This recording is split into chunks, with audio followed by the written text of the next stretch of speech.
सादर प्रणाम। मैं हूं हिमांशु द्विवेदी और स्वागत है आपका हमारी खास पेशकश चर्चा में। चर्चा के तहत हम एक बार फिर कल जिस विषय पर बात कर रहे थे उसी को विस्तार देने की कोशिश आज करेंगे। विस्तार देने की कोशिश इसलिए कर रहे हैं क्योंकि यह मसला तमाम कोशिशों के बावजूद भी शांत नहीं हो रहा है।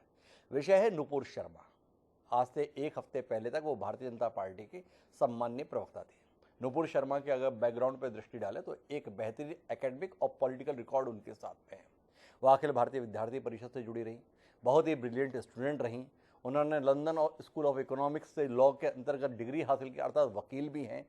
दिल्ली यूनिवर्सिटी के अंतर्गत एबीवीपी के माध्यम से जीतने वाली वह अचंभित करने वाली उम्मीदवार रहीं। डेजू की प्रेसिडेंट वह रहीं।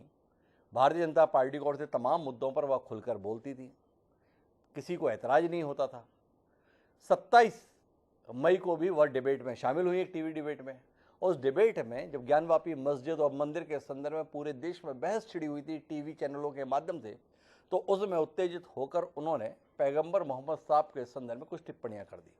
वो टिप्पणियां कोई नई नहीं थी। इससे पहले जो इस्लाम के बहुत बड़े जानकार माने जाते हैं जाकिर नाइक साहब, वह भी इस प्रकार की तमाम बातें समय समय पर बोलते रहे। ये उनके समर्थन में तर्क दिए जा रहे हैं। पर एक हफ्ते के बाद जब विदेशों से इसकी प्रतिक्रिया आने लगी तो अचानक भारतीय जनता पार्टी को ऐसा लगा कि ये क्या हो रहा है, ये तो हमारे तौर तरीकों में शामिल ही नहीं है।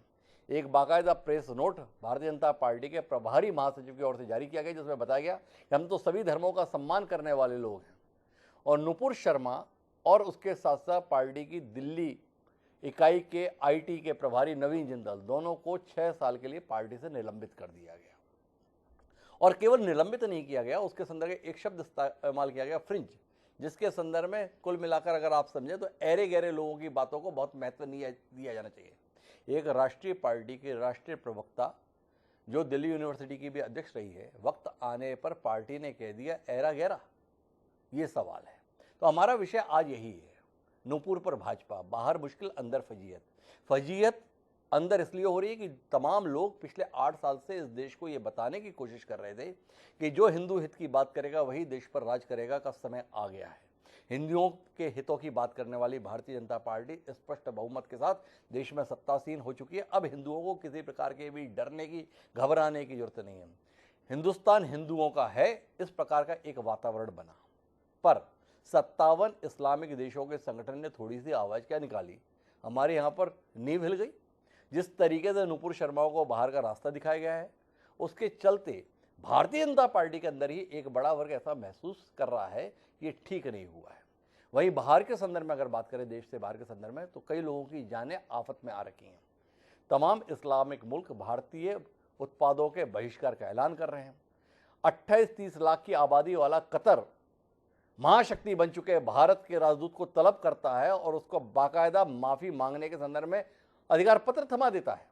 और यही स्थिति ओमान के साथ भी है, सऊदी अरब के साथ भी है, इंडोनेशिया के साथ भी है, मलेशिया के साथ भी है, पाकिस्तान की तो बात छोड़िए। तो कुल मिलाकर देश अगर 8 साल में अंतर्राष्ट्रीय स्तर पर बहुत मजबूत स्थिति में आ चुका है, तो इन देशों की इतनी हिम्मत और हैसियत कैसे हो रही है, ये सवाल आम भारतीय के मन में है। तो इसी पर हम बात करने जा रहे हैं। कई खास मेहमान इस चर्चा का हिस्सा बनने के लिए हमारे साथ मौजूद हैं, उनसे आपका परिचय कराएं और इस विषय पर चर्चा को कुछ अलग मोड़ देने की कोशिश करें। उससे पहले समय है आज के विचार सूत्र का। हमारा आज का विचार सूत्र ये कहता है कि उचित परिस्थिति में मौन ज्ञान है और किसी भी भाषण से बेहतर है। प्लूटार्क जो यूनानी इतिहासकार हुए, उन्होंने ये विचार दिया था। क्या इस विचार को वर्तमान में सरकार चलाने वालों ने अंगीकार कर लिया? इसलिए सरकार की ओर से जो सरकार के चेहरे हैं वो कुछ नहीं बोल रहे, तो उसके मौन को क्या समझा जाए, इस पर आप विचार करें। और इसकी रोशनी में हम अपनी चर्चा को आगे बढ़ाते हैं। हमारे साथ कई खास मेहमान हैं। हमारे साथ में चिंतामणि मालवीय जी हैं, बड़ा मुखर चेहरा है हिंदुत्व के संदर्भ में, वह हमारे साथ में। हमारे साथ में कांग्रेस की संजीदा प्रवक्ता, विंग कमांडर रही अनुमा आचार्य जी हैं। हमारे साथ वीरेंद्र पांडे जी, एक समय में भारतीय जनता पार्टी का बड़ा मुखर चेहरा होते थे, आज स्वतंत्र रूप से कार्य कर रहे हैं, राजनीतिक विश्लेषक के तौर पर हमारे साथ इस चर्चा का हिस्सा है। हमारे साथ गणेश कर जी हैं, जो शिकागो से जुड़े हैं, कार्यकारी अध्यक्ष हैं, नाचा संगठन है उसके। आप सभी का स्वागत है और चर्चा की शुरुआत चिंतामणि जी से करना चाहता हूं। खबरें आ रही हैं भारतीय जनता पार्टी ने अपने तमाम प्रवक्ताओं को दिशा निर्देश जारी किए हैं, भाई सोच समझ के बोलो, ठीक ठाक बोलो, अन्य धर्मों के संदर्भ में टिप्पणियाँ विप्पणियाँ मत करो। चिंतामणि जी, आपके पास में भी वो सूची आ गई कि नहीं आ गई, ये जानने में दिलचस्पी है।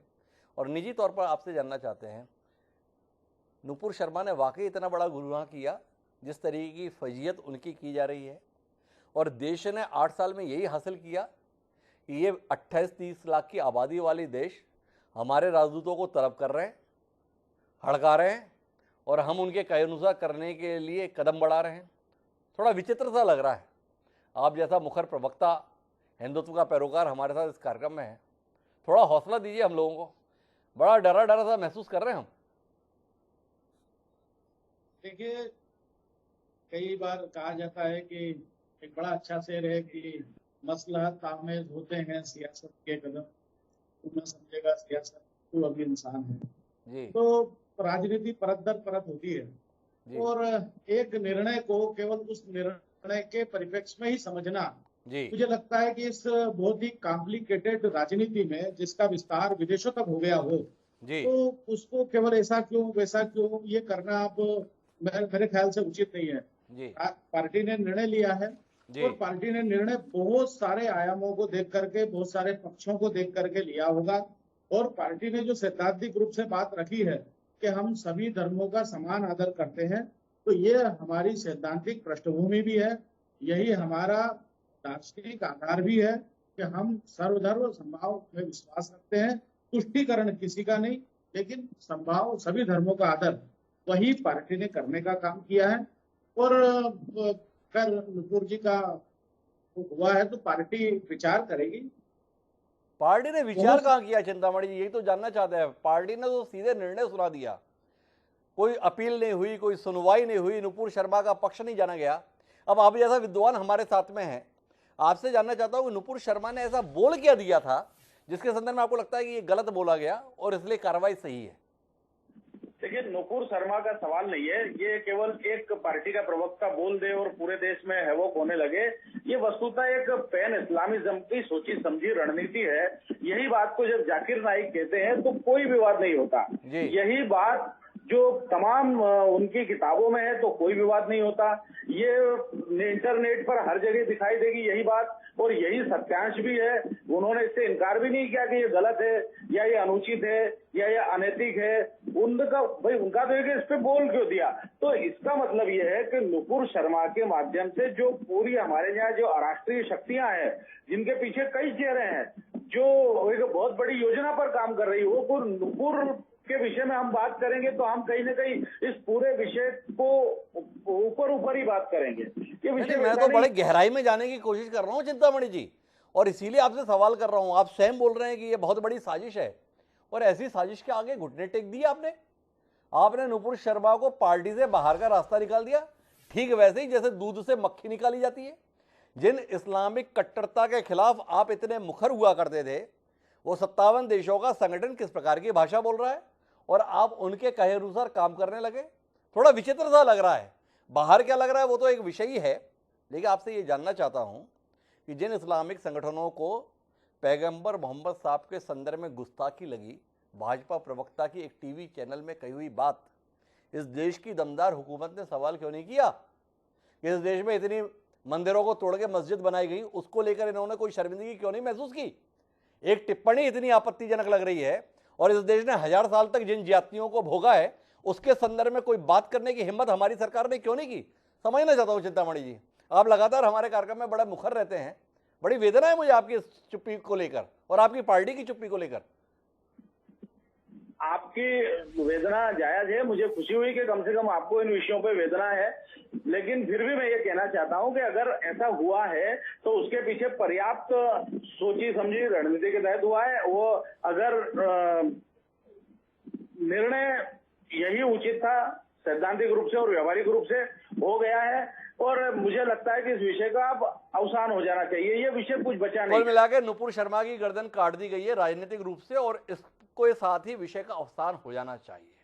ये चिंतामणि जी की दलील है। चाहूं तो मैं इसकी प्रतिक्रिया के लिए अनुमा जी के पास जा सकता हूं। ये अनुमा जी थोड़ा सा इंतजार कीजिए, मेरे पास पूर्व भाजपाई मौजूद है, हर बात बड़ी खरे तरीके से कहने के आदी रहे, पार्टी में रहते हुए भी।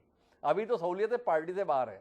तो वीरेंद्र पांडे जी से समझने की कोशिश करता हूं, इसे क्या मानते हैं? एक रणनीति है वीरेंद्र जी, या कुल मिलाकर इसे समर्पण कहते हैं, सरेंडर शब्द इस्तेमाल आता है। एक समर्पण होता है वो जो किसी के प्रति भावपूर्ण अभिव्यक्ति होती है, एक समर्पण वो होता है जिसके जगह हमें दम नहीं रहता है तो हम दूसरे की ताकत के आगे नतमस्तक हो जाते हैं। कुल मिलाकर वीरेंद्र पांडे जी इस घटनाक्रम पर क्या महसूस कर रहे हैं? भाजपा की स्थिति सांप छछूंदर जैसी हो गई है जी। न उगलते बन रहा है ना निगलते बन रहा है। ये वास्तव में भारतीय जनता पार्टी ने अपने राजनीतिक लाभ के लिए, सत्ता प्राप्ति के लिए उन्होंने एक रणनीति अपनाई थी जी। हम जानते हैं कि हमारा देश विभिन्न जातियों में, समुदायों में, धर्म में बटा हुआ है जी। और उसी आधार पर अपने मतों का प्रयोग भी करता है जी। लेकिन इन मतों को एक साथ इकट्ठा करने के लिए कोई ना कोई ऐसी पद्धति की आवश्यकता थी जी। जिसमें लोग एक बड़े मतदाता समूह के रूप में संगठित होकर के एक साथ वोट करें। जी। तो भारतीय जनता पार्टी को सबसे आसान रास्ता ये लिखा कि बहुसंख्यकों को अपने साथ करने के लिए अल्पसंख्यकों के खिलाफ एक घृणा का वातावरण बनाया जाए जी। और उसमें सफल भी हुए। लेकिन क्या होता है जब आप शेर की सवारी कर लेते हैं तो फिर उस पर लगातार सवारी करना और उससे उतरना दोनों ही कठिन हो जाता है जी। और यही हुआ। ये कोई अनायास नहीं हुआ है नूपुर शर्मा का मामला, ये सायास है जी। और उसके लिए प्रत्यक्ष अप्रत्यक्ष रूप से इनका नेतृत्व जो सरकार में है और संगठन में है, दोनों ने कहीं ना कहीं भागीदारी की है। जैसे प्रधानमंत्री का सार्वजनिक सभाओं में ये कहना कि कब्रिस्तान और शमशान, जी। ईद में अगर लाइट मिलती है तो दिवाली में क्यों नहीं मिलना चाहिए, मतलब इस प्रकार का भेद, और कपड़ों से हम पहचान लेते हैं, ये सब बातें इस बात के लिए प्रेरित करती हैं नीचे के कार्यकर्ताओं को कि इस विभाजन को ये बढ़ाएं। इस विभाजन को बढ़ाने के कारण लाभ मिलता है। आप देखिए हिंदुस्तान में पहली सरकार ये है भारतीय जनता पार्टी की केंद्र में, ये दूसरा इसका कार्यकाल है कि एक बड़ा समुदाय जो अलग धार्मिक समुदाय है, 18% जिसकी देश में संख्या है, उसका एक भी प्रतिनिधि संसद में इस पार्टी में नहीं है जी। इसका मतलब ये है कि आप योजना पूर्वक ये बहुसंख्यक और अल्पसंख्यक का मामला कर रहे हैं और उससे आपको राजनीतिक लाभ मिल रहा है। तो अब भारतीय जनता पार्टी कहती है बड़ा हास्यास्पद है इनका जो उसको निलंबित कर दिया नूपुर को और दूसरे को निकाल दिया। इसमें भी देखिए एक को निकाल दिया और दूसरे को निलंबित ही किया है 6 साल के लिए, एक को पार्टी से ही बाहर कर दिया। तो स्वाभाविक रूप से मैंने कहा ना, शेर की सवारी करना कठिन है और एक बार शेर की सवारी कर ली तो उतरना मुश्किल हो गया। मैं एक बात समझना चाहता हूँ, फिर जाऊंगा मैं अनुमा जी के पास में। क्या आप मानते हैं भारतीय जनता पार्टी ये कहती है कि हमारे लिए देश हित सबसे पहले है, उसके बाद दल है और व्यक्ति अंतिम है? क्या इसका एक उदाहरण पेश किया है, जो कहा वही करके दिखाया है? दल का हित तो इसी में था कि हिंदू मुसलमान का विभाजन रहे, हिंदुओं के हितों के लिए पार्टी समर्पित दिखाई दे, लेकिन अभी देश दांव पर लग गया। जिस प्रकार से गल्फ कंट्रीज की तरफ से विरोध आया, गल्फ में बड़ी संख्या में भारतीय रहते हैं, उनकी सुरक्षा को लेकर संकट पैदा हुआ, भारतीय बाजार गल्फ के अंतर्गत जिस प्रकार से पैसा कमाने का माध्यम है वो खतरे में आया। तो इसलिए भारतीय जनता पार्टी ने अपने दल का नुकसान होते हुए भी देश की खातिर यह निर्णय लिया। क्या इस आकलन के संदर्भ में वीरेंद्र पांडे जी कुछ कहेंगे? क्या आप नहीं मानते हैं कि भाजपा ने एक देशभक्ति का परिचय दिया है, दल को नुकसान हो रहा है, दल में सवाल के घेरे में है, पर कुल मिलाकर देश के लिए यही फैसला ठीक था कि हम दुनिया में बता पा रहे हैं कि जिन्होंने ऐसी शब्दावली का इस्तेमाल किया था, देखिए उनके खिलाफ कार्रवाई हो गई। क्या कहते हैं वीरेंद्र जी? मैंने कहते हैं भारतीय जनता पार्टी की स्थिति सांप छछूंदर की हो गई है जी। ना उगलते बनता है ना निगलते बनता है जी।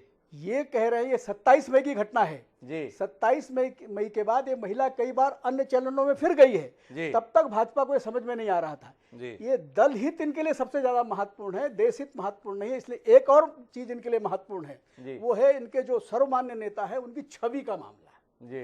ये लगातार ढिंडोरा पीटते रहे, डंका बजाते रहे कि भारतीय जनता पार्टी का मोदी के आने के बाद दुनिया भर में बड़ा नाम हो गया और देश को उन्होंने बहुत ऊंचाई तक पहुंचा दिया है। 28 लाख का देश जी, केवल 28 लाख का, हमारे यहाँ एक जिला इससे ज्यादा होता है, और केवल राजदूत को बुला के समन नहीं पकड़ाया उन्होंने जी। वहां पर हमारे उपराष्ट्रपति कतर में थे उनका डिनर भी और कैंसिल कर उनका दिया। भोज किया। इससे बड़ा अपमान इस देश का दुनिया में कहीं नहीं हो सकता, और आज तक किसी ने करवाया नहीं हुए अपमान। इससे बड़ा अपमान नहीं हो सकता। वीरेंद्र जी बहुत नाराज हैं इस पूरे घटनाक्रम को लेकर और मानते हैं कि भाजपा इस समय सांप छुछुंदर की स्थिति में है। लेकिन भाजपा की इस स्थिति को लेकर कांग्रेस इतनी उत्साहित क्यों है, ये समझना मैं अनुमा आचार्य जी से चाहता हूं। क्यों कांग्रेस इतनी बल्लियां उछल रही है? कांग्रेस के ट्वीट पे ट्वीट आ रहे हैं, देखो क्या कर दिया, क्या कर दिया, क्या कर दिया। देश संकट में है, आप भाजपा के संकट को लेकर उत्साहित है अनुमा जी, क्यों? हिमांशु जी, कबीर जी का एक दोहा है जो आपके आज के विचार से मिलता जुलता है। अति का भला न बोलना, अति की भली न चूप, अति का भला न बरसना, अति की भली न धूप। तो अति का बोलना जो था उसका हमने उदाहरण देखा है। और मैं आपसे, मुझसे पहले जो प्रवक्ता बोल रहे थे उन्होंने जो 2-3 बातें बोली वो बहुत अच्छी बोली, और जो आप शायद, अब मुझे नहीं मालूम, आप तंज में बोल रहे थे कि बड़े सीरियस थे, जिसमें आपने कहा बीजेपी के प्रवक्ता से कि मैं तो बड़ा, मतलब मुझे इस पे व्यथा हुई, आप, मैं बड़ा व्यथित था। मैं समझती हूँ आप तंज कर रहे थे। तो दूसरी चीज है कि आपने अभी बोला कि देश का बड़ा नाम हुआ है। नाम कहाँ हुआ है? खुद के ही ढोल तो बजाए थे, खुद की मार्केटिंग है। नहीं, इनका यही तो दावा था कि देश 8 साल में जिस सम्मान को प्राप्त किया, अतीत में कभी ऐसा नहीं हुआ। इन 8 साल में देश की दमदारी, देश का सम्मान, देश का अभिमान दिग गगन तक फैल गया है। तो यही तो सवाल है कि कैसा फैला? ये 57 मुल्क इकट्ठे होके हड़का रहे हैं और हम उसके अनुसार झुककर सलाम कर रहे हैं। अरे ये यहाँ पे हमारा मीडिया, हमारे अखबार, हमारा सोशल मीडिया कहता है। बाहर से तो जो असेसमेंट आए हैं आप देख लीजिए। डेमोक्रेसी में हमें इलेक्टेड ऑटोक्रेसी कहा गया। उसके बाद पत्रकारिता की जो स्वतंत्रता थी, पत्रकारों की स्वतंत्रता थी, उसमें हमारा नंबर बहुत नीचे है।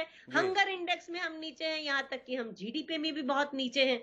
तो ये जो ढोल थे, ये यहीं का मीडिया, यहीं के अखबार, यहीं का सोशल मीडिया पीटता है। बाहर तो हमारी कोई इज्जत बढ़ी ना घटी। हमने एक बिल्कुल पान वाले ठेले के गुंडे की तरह देखा है कि प्रधानमंत्री ने एक देश के राष्ट्रपति के ऊपर, शायद वो ऑस्ट्रेलिया के थे, उनके ऊपर ऐसे हाथ रख दिया जबकि वो उनकी तरफ देख भी नहीं रहे थे। जबरदस्ती जो अपनी तरफ ध्यान खींचने की बातें होती हैं, सस्ती बातें होती हैं। और हमने देखा है कि बीजेपी के जब से 8 साल हैं, इसमें चर्चाओं का स्तर इतना नीचे गिरा है, भाषा की शुचिता खत्म हुई है। तो ये सब हमने देखा है। और एक बहादुर शाह जफर ने एक शेर लिखा था कि जफर आदमी उसको न जानिएगा, हो वो कैसा भी साहबे फहमो ज़का, जिसे ऐश में यादें खुदा न रही और तैश में खौफे खुदा न रहा। तो ये जो चीज हुई है, ये बीजेपी की आप जो बात कर रहे हैं, और जहां तक इन्होंने अपनी प्रवक्ता को ही नकार दिया, सबसे खराब बात क्या है? बीजेपी झूठ बोलती कोई बात नहीं थी। शर्मिंदा इस बात में कि सरकार के लेटर पैड से झूठ बोला गया है, सर्टेन इंडिविजुअल्स। अरे भाई, आपकी आधिकारिक प्रवक्ता थी।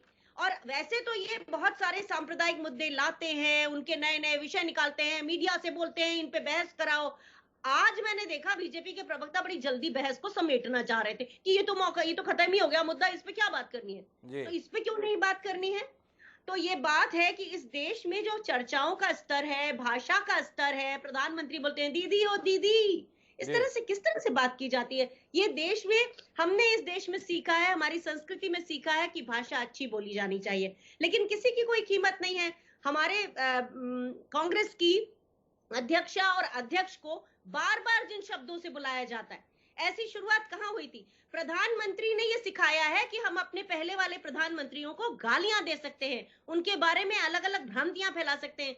तो ये स्तर की बात करिए। आप ये मत बोलिए कि कांग्रेस क्यों कूद रही है, उछल रही है। आप खुद देखते हैं, आप इतने विद्वान व्यक्ति हैं, क्या आपने नहीं देखा कि भाषा का स्तर, चर्चाओं का स्तर गिरा है? केवल आपकी ही बात नहीं कर रही हूँ, आप तो बहुत अच्छा बोलते हैं और आपके चैनल पे सबको बोलने की एक तो इजाजत भी रहती है और पूरी फ्रीडम रहती है, लेकिन बाकी चैनल्स तो हमने देखे हैं किस तरह से बात करते हैं। तो कांग्रेस उछल रही है या खुश हो रही है, ये बात करने की बात नहीं है। आज वो बात है जो हमारे देश का मुद्दा था, जिसके कारण हम अच्छे जाने जाते थे, और आज हम इतने तुच्छ कहे जा रहे हैं।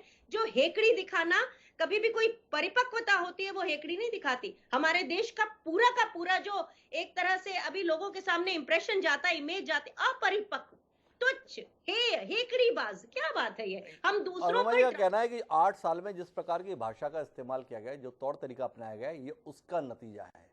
आपने जिस हल्के स्तर पर चीज़ों को ले गए, अब आपको उसका सामना करना पड़ रहा है। और अंतर्राष्ट्रीय स्तर पर जिस प्रकार से हास्यास्पद स्थिति देश की बन रही है, उसको लेकर कांग्रेस की नाराजगी है, क्षुब्धता है, ये अनुमा जी का सीधे तौर पर कहना है। लेकिन मैं इस बात को थोड़ा और विस्तार से समझना चाहता हूँ। मेरे साथ में अतीकुर रहमान साहब हैं। अतीकुर रहमान साहब, बार बार सवाल सोशल मीडिया में ये उठ रहा है कि वस्तुतः नाराजगी इस्लामिक देशों की नुपुर शर्मा के बयान को लेकर है या नुपुर शर्मा के माध्यम से भारत में दखलंदाजी करने की मंशा है। ये बात इसलिए कही जा रही है कि नुपुर शर्मा ने जो कुछ कहा गया, इसके संदर्भ में बताया जाता है कि ये तो हदीस में भी लिखा हुआ है। इसके संदर्भ में जाकिर नायक साहब कई मंचों से बात बोलते हैं।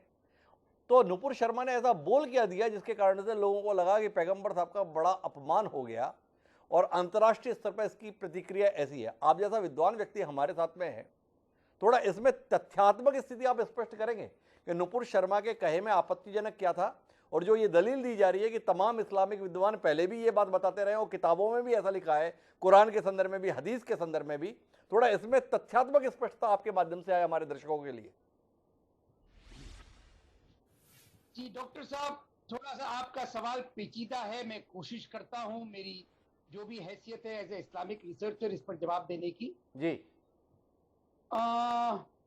देखिए, हम लोगों को हमेशा जिन मुल्कों ने अभी अपोज किया है जी, इस बात को ऑब्जेक्शन किया है भारत सरकार को लेकर, हम लोगों को as a community, as a Muslim community शिकायत रहती थी कि भाई बाबरी मस्जिद का मामला हो गया, सीए एंटी सीए का मामला हो गया, शाहीन बाग का मामला हो गया, बहुत सारे ऐसे मुसलमानों के साथ, इवन कश्मीर का मामला हो गया, बहुत सारी ऐसी चीजों में हमारे जो अरब ममालिक हैं ये मुसलमानों का, हिंदुस्तान के मुसलमानों का साथ नहीं देते जी। तो मोटे तौर पे डॉक्टर साहब हम लोगों को शिकायत रहती थी कि भाई ये इतने मजबूत होने के बावजूद भारत सरकार के ऊपर कोई ऐसी डिप्लोमेटिक बात नहीं करते हैं कि भाई इंडियन मुस्लिम के साथ में ऐसा क्यों हो रहा है जी। इस बार ये अजीब बात होगी, और ये अजीब बात क्यों हो गई ये समझना बहुत जरूरी है डॉक्टर साहब जी। मैं ये समझ रहा हूं डॉक्टर साहब, एक छोटा सा 4 लाइनें हैं इसके मुतालिक जी कि बहुत बड़े बड़े देखिए शायर गुजरे हैं डॉक्टर साहब, आप भी जानते होंगे। अल्लामा इकबाल ने शिकवा लिखा, उसके बाद में उलमाओं ने जब अपोज किया तो उनको जवाब शिकवा लिखना पड़ा। लेकिन जो हमारे दानिश्वर है ये कहते हैं कि शिकवा में जो मजा है वो जवाब शिकवा में नहीं है जी। और बड़े बड़े शायरों ने बहुत कुछ लिखा है, खुदा को भी उन्होंने चैलेंज किया है, खुदा से भी क्वेश्चन किया है, सवाल किया है, लेकिन कभी प्रॉफिट मोहम्मद की जात पर उंगली नहीं उठाई है। इस मुतालिक 4 लाइनें हैं कि बा खुदा दीवाना बाज लेकिन बा मोहम्मद होशियार। प्रॉफिट मोहम्मद की शान में अगर कुछ बका जाता है तो वो कतई तौर पे मुस्लिम समाज को बर्दाश्त नहीं हो जाता। अब मैं आता हूं मैं नुपुर शर्मा जी की बात को लेकर। जी सही कहा आपने कि जो कुरान में और हदीस में वाक़या आए हैं उसको लेकर 6 साल और 9 साल का जो मामला आया है वो भी तथ्य है जी। लेकिन हिमांशु जी, ऑब्जेक्शनेबल जो वर्ड है उसको आप नजरअंदाज कर रहे हैं और वो है रेप कि आपके प्रॉफिट मोहम्मद ने रेप किया जी। ये ऑब्जेक्शनेबल हो गया और ये बहुत सारे अरब ममालिक में भी ये काबिले बर्दाश्त नहीं देखा गया क्योंकि आप भी जानते हैं डॉक्टर साहब कि हमारा इतना बड़ा समाज है, ना सिर्फ हमारा हिंदू और मुस्लिम समाज भारत का बल्कि पूरी दुनिया का समाज, जहां पर इन एज में 6 साल में, 9 साल में, 12 साल में, 13 साल में शादियां हुआ करती हैं, शादियां होती हैं। लेकिन मैं समझ रहा हूं, मैं if I am not wrong, कि शादी हो जाती है लेकिन विदाई बहुत देर में होती है, तो क्या आप ये कहेंगे कि भाई शादी होकर रेप हो गया? तो दैट वाज ऑब्जेक्शनेबल। एक और इंपॉर्टेंट एलिमेंट है हमारी इस बहस का, वो ये है डॉक्टर साहब, मैं as a researcher on Islamic studies मैंने इस तरह की बहसों को कभी भी कोई पाबंदी की नजर से नहीं देखा, बल्कि मैं और मेरे जैसे जो रिसर्चर हैं, डॉक्टर रफीक जकरिया ने, सलमान रश्दी ने सैटेनिक वर्सेस लिखी थी, भारत सरकार ने उसको बैन किया था, डॉक्टर रफीक जकरिया ने उस बैन की मुखालफत की थी जो मुसलमान भारत के अपोज कर रहे थे उनकी मुखालफत की थी, जो राइट्स उससे रिलेटेड हुए थे उसकी मुखालफत की थी, और उसके जवाब में एक किताब लिखी थी Mohammed and Quran satanic worship. उसमें उन्होंने कहा था कि it should be a word, अगर एक वर्ड कहा गया है प्रॉफिट की शान के खिलाफ तो आप थ्रू अ वर्ड उसका रिप्लाई करें। If poem is there, through a poem उसका रिप्लाई करें। मैंने नुपुर शर्मा के साथ में बहुत अच्छी बहस की दूरदर्शन चैनल पर, डॉक्टर साहब बड़ी अच्छी बहस हुई। मैंने नुपुर शर्मा को इस किताब का हवाला दिया। नुपुर शर्मा ने मुझसे कहा कि मेरे सामने स्क्रीन नहीं है। मोहम्मद एंड कुरान का नाम उन्होंने नोट डाउन किया, ऑथर का नाम नोट डाउन किया, और उन्होंने आश्वासन दिया कि मैं ये किताब लिखूंगी। वो मुझसे ये चाहती थी कि मैं उनको समझाऊं कि वो गलत कहाँ हैं। किसी सीनियर क्लरिक से वो बातचीत करना चाहती थी। मैंने उनको आश्वासन दिया आज नहीं तो कल किसी सीनियर क्लरिक से भी आपकी मुलाकात हो जाएगी। फिलहाल आपने जो कुछ भी कहा है उसका रिप्लाई आपको इस किताब में मोहम्मद एंड कुरान में मिल जाएगा। बड़ी अच्छी तरह से वो बहस हुई, उन्होंने एक्सेप्ट किया इसको। तो देखिए डॉक्टर साहब, हम तो चाहते हैं प्रॉफिट मोहम्मद की शान में आज नहीं हमेशा से इस तरह की गुस्ताखियां होती रही हैं, प्रॉफिट के जमाने में होती रही हैं। प्रॉफिट मोहम्मद को जिस लेडी ने जहर दिया था उसको आपने माफ किया था। प्रॉफिट मोहम्मद के ऊपर रोजाना जो लेडी कचरा फेंका करती थी उसको आपने माफी दे दी थी। तो हम आप कौन होते हैं प्रॉफिट मोहम्मद की शान में गुस्ताखी करने वालों का? मेरे दो सवाल हैं अतीकुर रहमान साहब आपसे। आपका मानना है कि पैगंबर मोहम्मद साहब की शान में गुस्ताखी मुस्लिम समाज बर्दाश्त नहीं करता है। इस देश का 1000 साल के इतिहास में इस देश के सनातन धर्मी लोग, हिंदू धर्म से ताल्लुक़ रखने वाले लोगों के साथ में जिस प्रकार से उनके आराध्य के संदर्भ में, उनके देवताओं के संदर्भ में, उनके भगवानों के संदर्भ में जुल्म हुए, ज्यादती हुए, उसको लेकर भी क्या इसी प्रकार की भावना मुस्लिम समाज रखता है कि हमारे पूर्वजों ने ठीक नहीं किया? जो आक्रांता इस देश में आए और उन्होंने मंदिरों को तोड़ा और उन पर मस्जिदें बनवाई, ऐतिहासिक तथ्य है। क्या इसके संदर्भ में भी उतनी पीड़ा, उतनी नाराजगी रहती है? एक सवाल ये है। दूसरा, आपसे जानना ये चाहता हूँ कि पूरी दुनिया में जिस प्रकार से भारत के बहिष्कार की बात इस्लामिक मुल्कों के स्तर पर की जा रही है, भारतीय उत्पादों के बहिष्कार की बात की जा रही है, भारतीय माल को मार्केट से हटाया जा रहा है, लोगों को नौकरियों से निकालने की कोशिश की जा रही है, इसके संदर्भ में क्या भारत के मुसलमान कोई नज़रिया रखते हैं?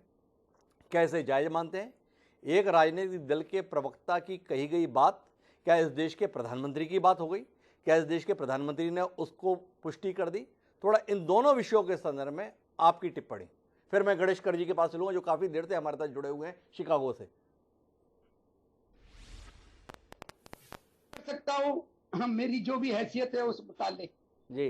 देखिए, हिंदू समाज के साथ में जो कुछ भी गुस्ताखियां हुई हैं, लॉर्ड राम के बारे में जो कुछ भी कहा गया, जो अयोध्या का पूरा के पूरा मूवमेंट चला, उसके अंदर अगर आपका इशारा एमएफ हुसैन की तरफ है, उन्होंने जो कुछ भी पेंटिंग्स बनाई अगेंस्ट जो धारणाओं को प्रभावित किया लोगों की, इस मुतालिक हिंदू समाज ने, मैं समझ रहा हूं डॉक्टर साहब, कभी भी एक सोचा समझा एक रिस्पांस नहीं बना पाए वो कि भाई हमारे ये जितने भी पूजनीय शख्सियत हैं इनके खिलाफ अगर आप कुछ कहते हैं तो हम किस आक्रोश का प्रदर्शन कर सकते हैं। तो ये जो लेट रिस्पांस आया हिंदू समाज की तरफ से, इसमें बाबर और औरंगजेब और बहुत सारे आक्रांताओं की तरफ भी मेरा इशारा सेम उसमें रहेगा कि उस वक्त के हिंदू समाज ने कितना प्रोटेस्ट किया,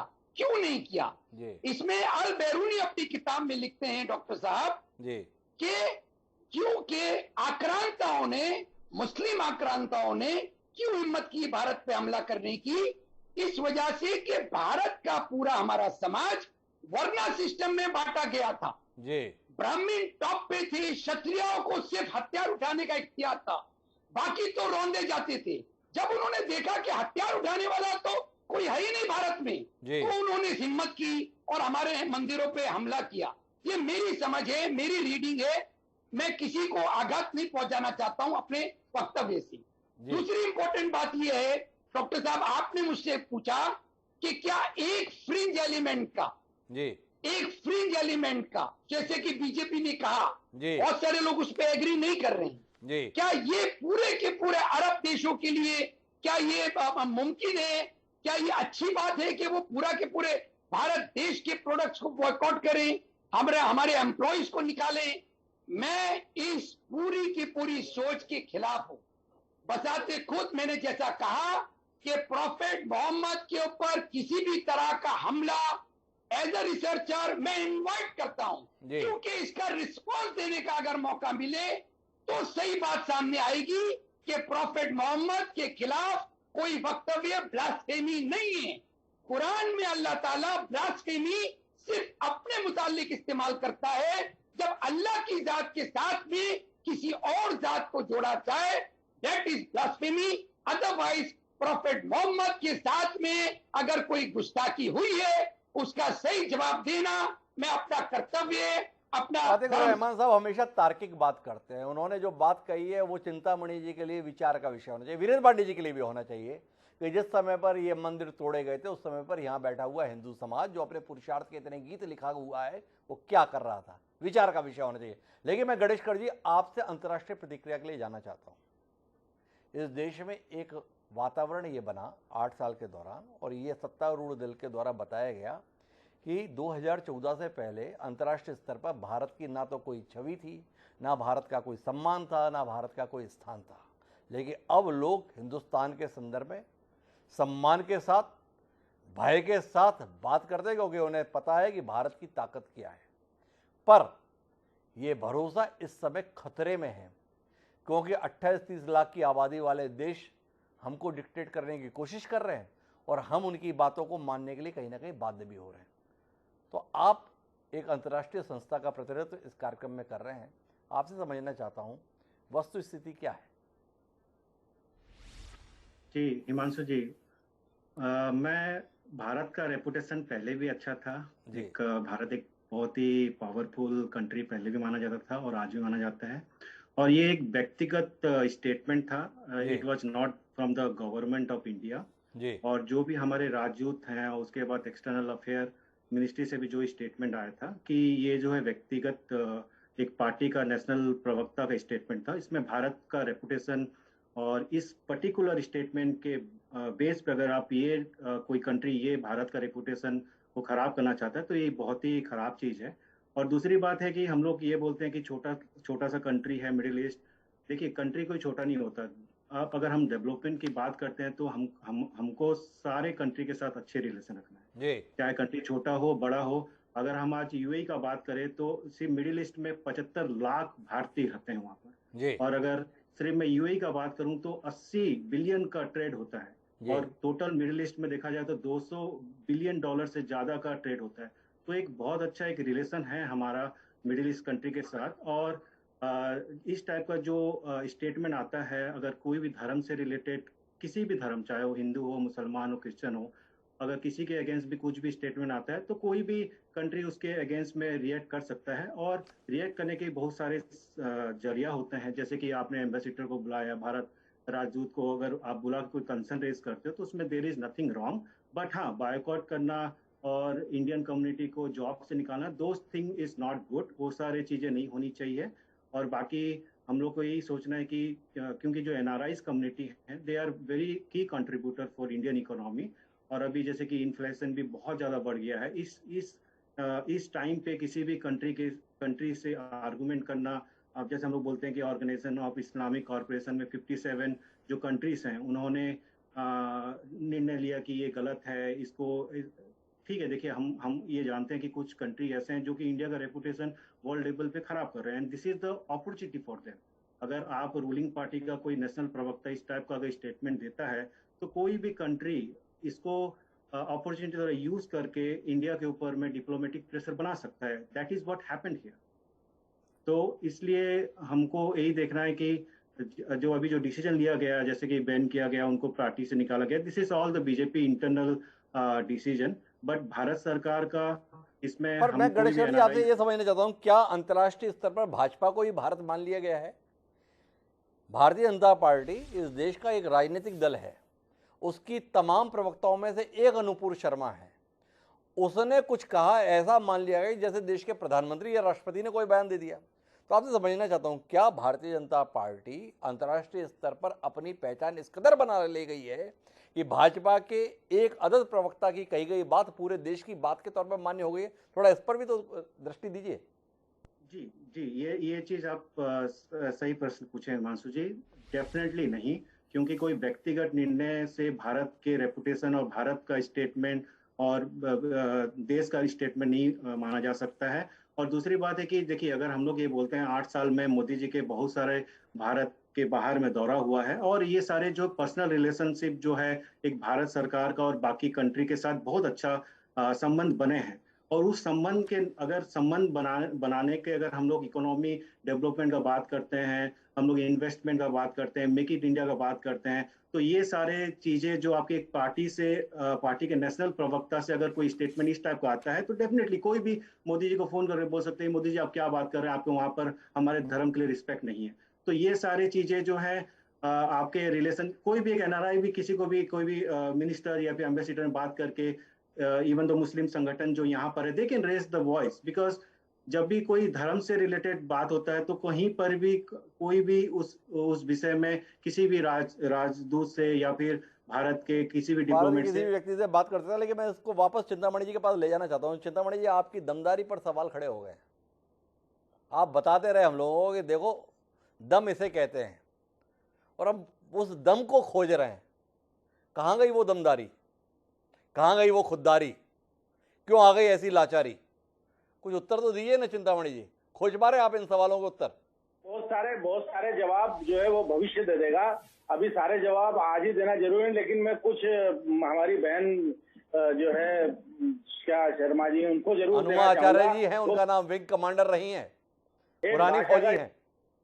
अब जो है वो इस तरह के लूज लैंग्वेज बहुत आ गई है चर्चा में, और राजनीति का स्तर गिरा है। मैं उन्हीं से पूछना चाहता हूं, उनके नेता है राहुल गांधी जी, वो प्रधानमंत्री को तू तड़ाक से बात करते हैं। उनके नेता जो है कि वो प्रधानमंत्री को जो है नीच कहते हैं, और न केवल ये मनमोहन सिंह जी के खिलाफ भी उन्होंने मनमोहन सिंह को तो इससे भी बढ़ के, वचन से भी बढ़ करके एक्शन से अपमान किया कि उन्होंने पूरी मंत्रिपरिषद ने जो निर्णय लिया उसको उन्होंने सभा में फाड़ दिया। क्या ये डिसेंट बिहेवियर है? क्या उन नेता के उनके होकर के और आप जो है आज पूरे उसको भाजपा को दोषी ठहरा रहे हैं कि अगर भाषा का स्तर बिगड़ा है तो कांग्रेस तो किसी लायक नहीं है, आपकी इस बात को मान लेते हैं। कांग्रेस तो कुल मिला के 52-55 सीटों पर सिमटी हुई है, वो भी मान लेते हैं। अभी बात आपके संदर्भ में हो रही है। कांग्रेस को कोसते कोसते आप 303 सीटों तक पहुंच गए।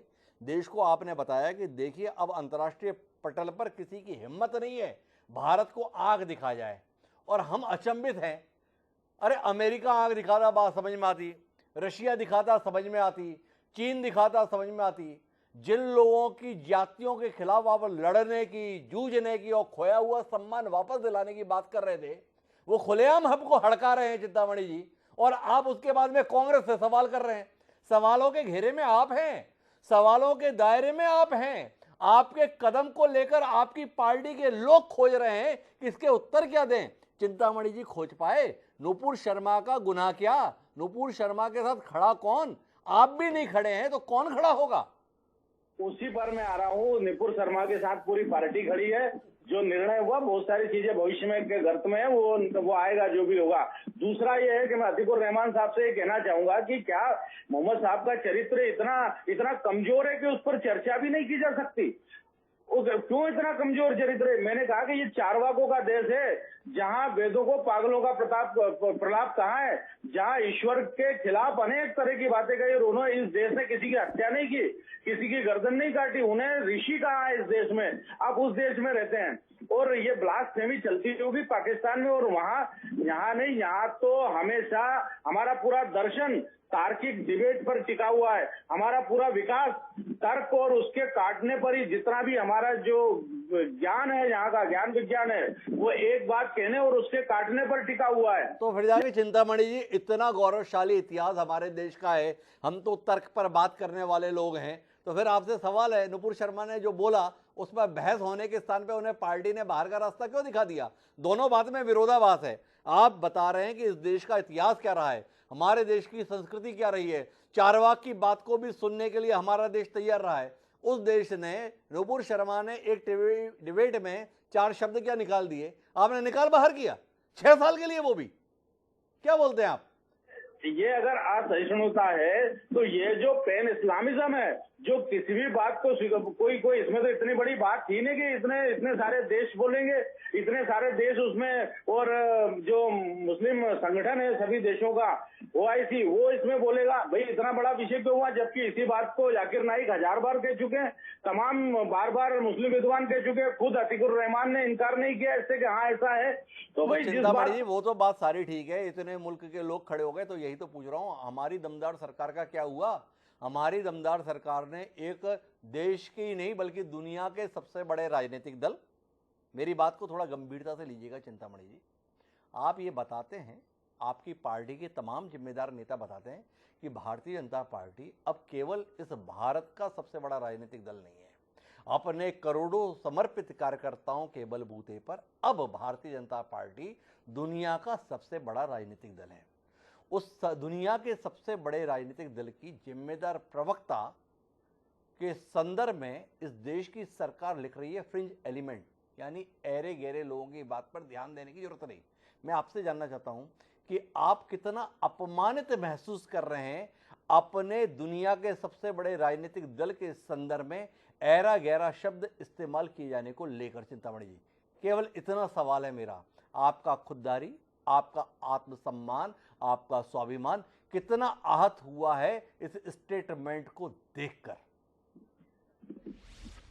हिमांशु जी, हम राजनीतिज्ञ हैं, पत्रकार नहीं है जी, और राजनीतिज्ञ हैं तो हमको भविष्य की भी बहुत सारी चीजें चिंता करनी पड़ती है, वर्तमान की भी चिंता करनी पड़ती है, और केवल एक विषय को लेकर के वह यहाँ कभी कोई उसका प्रश्न नहीं होता। राजनीति में निर्णय देखे जाते हैं, शब्द नहीं देखे जाते हैं। राजनीति में एक्शन देखी जाती है और क्या कहा जाता है वो नहीं देखा जाता। आप पत्रकार हैं और मैं राजनीतिज्ञ हूँ, तो मैं राजनीतिक की तरह बात करूंगा। जो ये निर्णय हुआ है पार्टी ने अपने फोरम पे लिया, सैद्धांतिक रूप से सही है, क्योंकि हम सभी धर्मों का आदर करते हैं और किसी धर्म के व्यक्ति को अगर थोड़ा सा भी हमारे शब्दों से एक वो ऐसा असहज लगता है, थोड़ा अपमान लगता है, तो हम उसे स्वीकार नहीं करेंगे। और हमारी पार्टी ने कभी भी इस 3 बातों को प्रश्रय नहीं दिया है और इन बातों को प्रश्न नहीं दिया है। लेकिन मैं वीरेंद्र पांडे जी थोड़ा विस्तार लेना चाहता हूं। क्या आपको लगता है कि इस्लामिक देशों की ये प्रतिक्रिया दरअसल नुपुर शर्मा के बयान के संदर्भ में नहीं है? पिछले कुछ समय से हर मस्जिद को खोदकर मंदिर निकालने की जो कोशिश चल रही थी, उसे एक मौके के तौर पर इस्तेमाल किया इन इस्लामिक देशों ने और कुल मिलाकर उस मुहिम को आघात पहुंचा है। पिछले 1 हफ्ते से ज्ञानवापी मस्जिद और वहां पर मिले शिवलिंग को लेकर कोई बात नहीं हो रही है। विषय बदल गया, वो कोशिशें बदल गई। क्या आप मानते हैं कि दरअसल नुपुर शर्मा के प्रकरण को तवज्जो देकर ये 57 इस्लामिक देशों के संगठन दरअसल उस मुहिम को नेस्तनाबूद कर दिए हैं जो इस देश में एक माहौल बन रहा था? देखिए, कुछ बातें मैं आपको चर्चा में जो मुझे समझ में आई वो बात कहना चाहता हूँ कि जो बात नुपुर शर्मा ने कही, पहले इस्लामिक विद्वानों ने उस बात को कहा है जी, तो उसको अन्यथा नहीं लिया गया, इसको अन्यथा लिया गया। तो हमारे यहाँ एक बहुत अच्छी बात कही गई है, शब्द सम्हारे बोलिए, शब्दन के हाथ न पाँव, शब्दन से हाथी मिले, शब्दन से हाथी पाँव। जी, अगर आप किसी आदमी को कहें कि तुम्हारी इतनी उम्र रहेगी कि तुम्हारे सामने सारी पीढ़ियां मर जाएंगी और तुम जिंदा रहोगे जी, या आप ये कहें कि आप नाती पोते और सबको देखेंगे जी, बातें दोनों एक ही है जी, लेकिन कहने का तरीका अलग अलग है।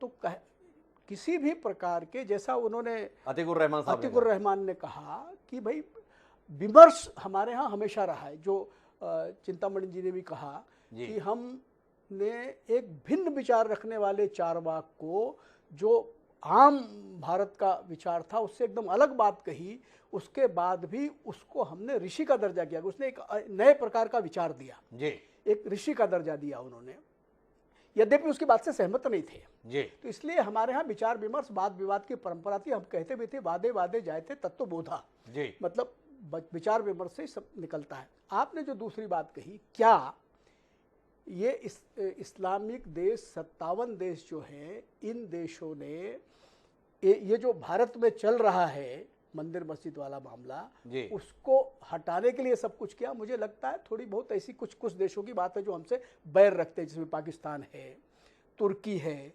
ये भारत से थोड़ा सा इत्तेफाक नहीं रखते हैं और भारत से थोड़ा इनका दुराव है। तो हो सकता है वो इस दिशा में सोच भी रहे हों, लेकिन सवाल ये है कि केवल बाहर वाले ऐसा महसूस नहीं कर रहे, हम जैसे लोग भी महसूस करते हैं कि जो हिंदू धर्म है, जिसको हम सनातन धर्म कहते हैं, सनातन धर्म में किस बाकी धर्मों से, मैं ये कहता हूँ कि इस्लाम या क्रिश्चियन, ये जो है संहिताबद्ध धर्म है, इनके लिए कुछ बातों का होना बहुत आवश्यक है।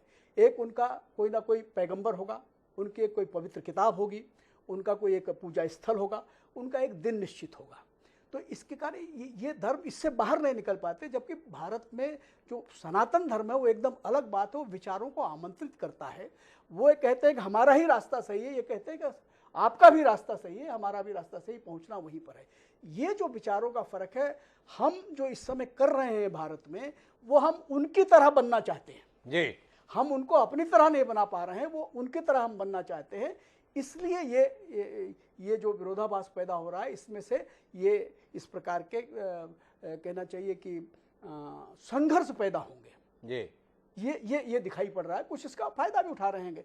अब आप देखिए, यूएई हमारा मतलब यूएई जो है हमारा तीसरे नंबर का व्यापार साझेदार है। सबसे पहले अमेरिका, दूसरे नंबर में चीन और तीसरे नंबर में यूएई है। अभी कोई 2 महीना पहले हमने उनसे द्विपक्षीय व्यापार समझौता किया है। और ये बात ठीक है कि अनेक वर्षों के बाद मोदी के कार्यकाल में कुछ देशों में, इस्लामिक देशों में, चाहे यूएई भी है, उसमें मंदिर बनाने की अनुमति पहली बार मिली है। जबकि भारत में इस प्रकार का किसी भी धर्म का कोई धर्म स्थल बन जाए, कभी कोई मना नहीं करता, कोई उसके खिलाफत नहीं करता। लेकिन हम अब क्या करने लगे हैं, हम वही करने लगे हैं जो वो कर रहे हैं।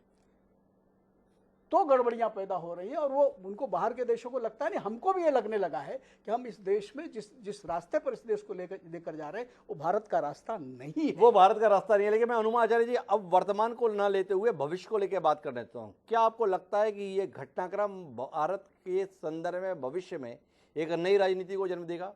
जिस रास्ते पर हम जा रहे थे उसमें कुछ ना कुछ विचलन पैदा होगा।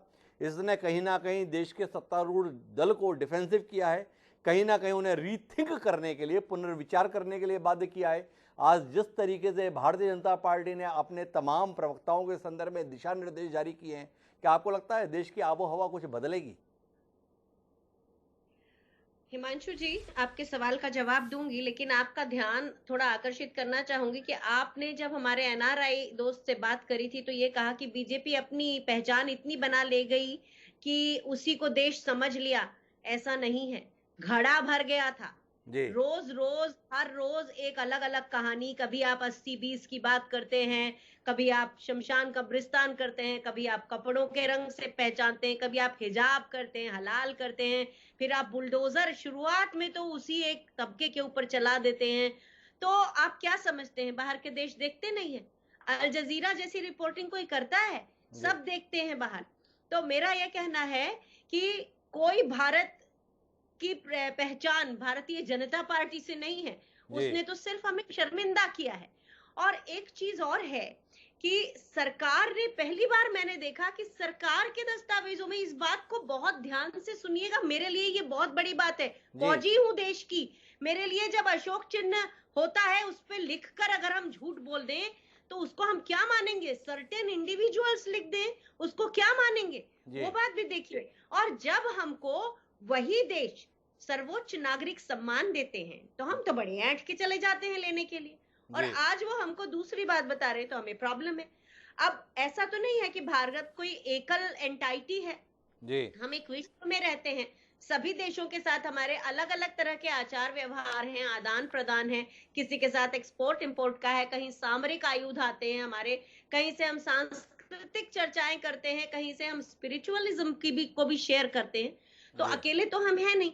हम कहते थे वसुधैव कुटुंबकम, और आज हमें इतना लज्जित कर दिया। देखिए, एक बात जो अब आपने जो सवाल पूछा, सवाल ये था क्या बीजेपी इसे सोचेगी? जी नहीं, क्योंकि अभी बीजेपी के प्रवक्ता ने एक तो विरोधाभास किया, उन्होंने कहा आपने जब पूछा कि नुपुर शर्मा को आपने छोड़ दिया तो कहने लगे हम नुपुर शर्मा के साथ खड़े हैं। वाह जी, बहुत बढ़िया खड़े हैं कि आपने उनको निकाल दिया। जो उन्होंने एक और बात कही और 2 बार उन्होंने भविष्य शब्द का इस्तेमाल किया। वो भविष्य शब्द ये था कि वो चुनाव जीतते हैं। वो बार बार पूरे भारत को चुनाव की तरह ही तरफ ही झोंक रहे हैं। उनकी सारी बात में ये अहंकार कई बार दिखा। तो बीजेपी शायद अपनी इस मामले में, क्योंकि चुनाव तो इसी से जीतेगी ना, हिंदू मुस्लिम से ही जीतेगी, पर हाँ हो सकता है कि उसकी इंटेंसिटी थोड़ी बहुत कम कर ले, क्योंकि बीजेपी के पास बेरोजगार तो मुद्दा है ही नहीं। बीजेपी के पास शिक्षा का अच्छा भवन बनाने को शिक्षा संस्थान बनाना नहीं कहते। इनका प्रॉब्लम यही है, ये कंक्रीट की इमारतें, कंक्रीट की मूर्तियां, कंक्रीट की सड़कें बना देते हैं। इंसानियत से इनका कोई वास्ता नहीं है। और उसके जो एट्रीब्यूट्स होते हैं, अच्छे शिक्षित बच्चे, अच्छे हॉस्पिटल बड़ा बना दिया, ना वहां पे स्टाफ होगा, ना वहां पे इंस्ट्रूमेंट्स होंगे, कुछ नहीं। तो बीजेपी की समझ से बाहर है भारत के लोगों को कुछ देना। सिर्फ सत्ता चाहिए और उसके लिए हिंदू मुस्लिम कर लीजिए। तो आपका ये कहना कि क्या कुछ होगा बैकफुट पे आने से, नहीं, ये जरूर कर देंगे कि आप सब पे लगाम लग जाएगी कि भाई इस तरह के जब भाषण हो तो वो बिल्कुल बाहर नहीं जाने चाहिए। एक तरह की और जो एक तो अघोषित इमरजेंसी वैसे ही चल रही है, थोड़ी सी और लगा देंगे, थोड़ी और इमरजेंसी लग जाएगी। कुल मिलाकर भविष्य को लेकर बहुत उम्मीद जागती हुई अनुमा आचार्य जी को दिखाई नहीं दे रही है। लेकिन मैं इस विषय को थोड़ा और विस्तार देने की कोशिश करता हूँ अतीकुर रहमान साहब के साथ में। अतीकुर रहमान साहब, द्वंद्व है। क्या पैगंबर साहब के संदर्भ में चिंतामणि जी का कहना है कि आप इतने ज़्यादा कट्टर होंगे कि पैगंबर साहब के संदर्भ में किसी विमर्श के लिए भी तैयार नहीं होंगे? हम तो हर मसले पर विमर्श के लिए तैयार रहते हैं। ये चिंतामणि जी का सवाल है। आप जैसा विद्वान साथ में है, क्या पैगंबर साहब का किया हुआ हर बात सही है, उनका किया हुआ हर कार्य सही है और इसके संदर्भ में कोई चर्चा नहीं होनी चाहिए? आप इसके हिमायती हैं या आपको लगता है बात होनी चाहिए पर थोड़े सम्मान के साथ होनी चाहिए, अपमान की भाषा में नहीं होनी चाहिए? आपकी टिप्पणी। जी डॉक्टर साहब, क्योंकि मेरा वास्ता ही रहा है, सलमान रश्दी की किताब से मेरा करियर शुरू हुआ है रिसर्च में जी। सलमान रश्दी ने जो किताब लिखी प्रॉफिट मोहम्मद के लिए, जो कुछ भी उसने कहा उसमें लिखा, तो वो एक सोची समझी साजिश हमेशा से जो वेस्ट और क्रिश्चियन कंट्रीज की रही है, प्रॉफिट और इस्लाम को ऊपर तहमत लगाना, उसको बदनाम करना, उसको किसी भी तरह से मुस्लिम एटीट्यूड बनाकर पेश करना, उन सबका जवाब देना मैं अपना कर्तव्य समझता हूं एज ए रिसर्चर। जी। और कुरान की बहुत सारी आयतों को जो आमतौर पे ओरिएंटलिस्ट तोड़ा मरोड़ा करते हैं, आजकल हमारे चैनल्स के ऊपर कुछ लोग तोड़ा मरोड़ा करते हैं, उसको आउट ऑफ कॉन्टेक्स्ट को कोट करते हैं। अगर आपको याद होगा डॉक्टर साहब, जरूर याद होना चाहिए आपको, वाजपेयी जी की गवर्नमेंट में अरुण शूरी नाम के एक बड़े अच्छे मिनिस्टर थे, टेक्सटाइल मिनिस्टर। अरुण शूरी हमेशा से कुरान के ऊपर इस तरह की ओरिएंटलिस्ट थिंकिंग को पेपर्स में लिखा करते थे। प्रॉफिट मोहम्मद की छवि को जो ओरिएंटलिस्ट प्रोपेगेंडा है उसके तहत, और डॉक्टर जकरिया अगले संडे उसका जवाब दिया करते थे। तमाम न्यूज़पेपर्स में उनकी ये बातचीत चलती रहती थी और दोनों आपस में बड़े अच्छी तरह से इन चीजों को रखते थे। How the prophet of Islam has been maligned by the western thinkers, western thought and the orientalist. Quran के अंदर कहीं भी कोई ऐसी चीज नहीं है, हदीस में कोई ऐसी चीज नहीं है जहां पर आप पिन पॉइंट कर सकें कि प्रॉफिट मोहम्मद ने as a prophet of Islam कोई गलती की हो। तो मैं अतीकुर रहमान साहब आपसे समझना चाहूंगा, जो इस पूरे झगड़े की बुनियाद है, आप जैसा विद्वान इस्लामिक स्कॉलर हमारे साथ है, बार बार ये बहस कई टीवी चैनल पे मैं भी उसका हिस्सा रहा हूं, जिसमें जिक्र आता है कि 53 साल की उम्र थी मोहम्मद साहब की जब उन्होंने 6 साल की उम्र की बच्ची के साथ विवाह किया। ये बात कही जाती है। 9 साल की उम्र में उसको घर से गौना कहें या जो भी शब्द आप इस्तेमाल करें वो किया गया। इसकी तथ्यात्मक सच्चाई और इसकी तार्किकता को लेकर आपका नजरिया क्या है? आज इस कार्यक्रम के माध्यम से थोड़ा सार्वजनिक हो। कोई भी व्यक्ति इसी पर सवाल लगता है कि यार किसको मानते हो आप, जिसने 53 साल की उम्र में 6 साल की बच्ची के साथ निकाह कर लिया? तो ये सवाल उठता है।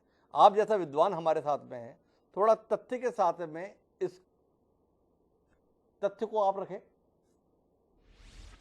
जी, कोशिश करता हूं। डॉक्टर साहब देखिए, ये किताब है जी, Muhammad and the Quran, doctor Rafiq Zakaria ने सैटेनिक वर्सेस जो सलमान रश्दी की किताब थी उसका रिप्लाई किया जी, इसके अंदर एक एक प्रॉफिट की वाइफ, प्रॉफिट का 11 आइदर हिस्टोरिकल थोड़ा सा उसके अंदर मतभेद है, आइदर 11 या 13 वाइफ थी।